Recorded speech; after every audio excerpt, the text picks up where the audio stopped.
Hi, I'm Laurel, here on behalf of the Performing Arts Academy to help explain some concepts from music theory. This is the last video for Level 3, but if you didn't see the others, you can find links in the description. In this video, we're going to be introducing Roman numeral analysis, so let's get started. First off, we're going to do a quick review of Roman numerals in case you haven't learned them yet or don't remember.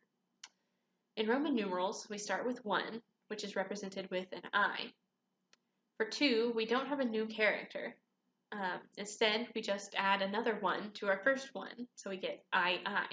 We do the same thing for 3, so we have I. Now we're going to skip over to 5 because that'll help us understand 4 better. We do get a new character for 5, and that character is V. To make 6, we add a 1 to our 5 and get VI. In the same way, to make 7, we add 2 1s to our 5 and we get VII.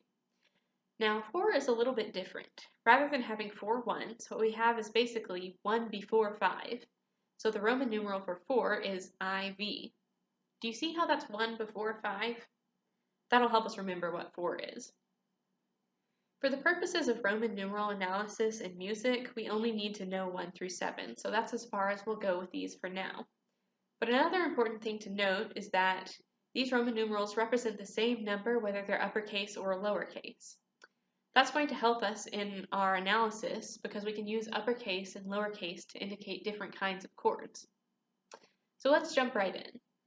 When we do Roman numeral analysis, what we're basically doing is labeling the chords in a piece of music by which scale degree the chord is based on.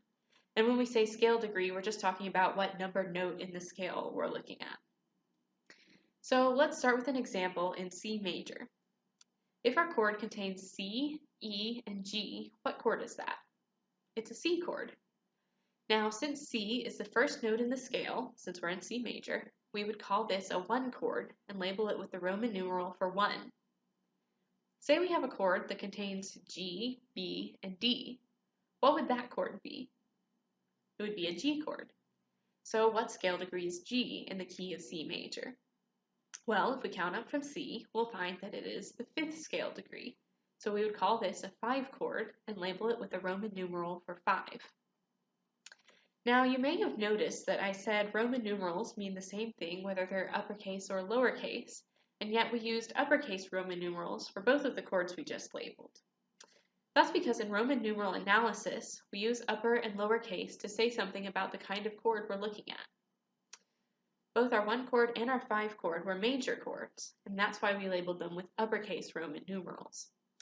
But what if we had a chord that contained D, F, and A? What would that be? The chord would be built on D, but it would be a minor chord. In Roman numeral analysis, we label minor chords with lowercase Roman numerals. So how would we label the minor D chord? Well, first we have to determine what scale degree D is. If we start at C and count up, it won't take us very long to find that D is the 2nd scale degree in C major. So, since this chord is based on the 2nd scale degree and it's a minor chord, we would call it a minor 2 chord and label it with the lowercase Roman numeral for 2. Now let's look at an example in a key other than C. Say we're in F major, so now our 1st scale degree is F. If we have a chord that contains C, E, and G, how would we label it? Feel free to pause the video and try it on your own. Well, first, what chord is this? It's a C chord, right? So is it major or minor? In this case, it's major. So what scale degree is C in the key of F major? Counting up from F, we find that C is the 5th scale degree.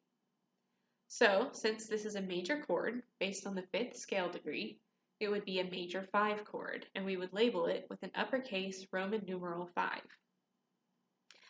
Let's do one more example, but this time in a minor key. We haven't talked a lot about minor keys up to this point, but you've probably seen them in music you've played. So say we're in the key of A minor. So now our 1st scale degree is A, and we have a chord that has A, C, and E in it. How would we label that?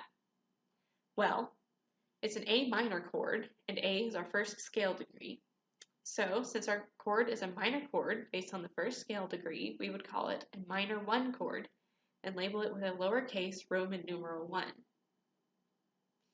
Of course, there's more to Roman numeral analysis, but that's all we're going to cover for now. It'll be helpful for you to start thinking about how chords function within a piece of music by asking yourself, what kind of chord is this? Is it a minor 6, a major 4? Once you start noticing how these chords interact with each other, you'll be well on your way to the next steps in your musical education. So keep learning, keep asking questions, and keep practicing.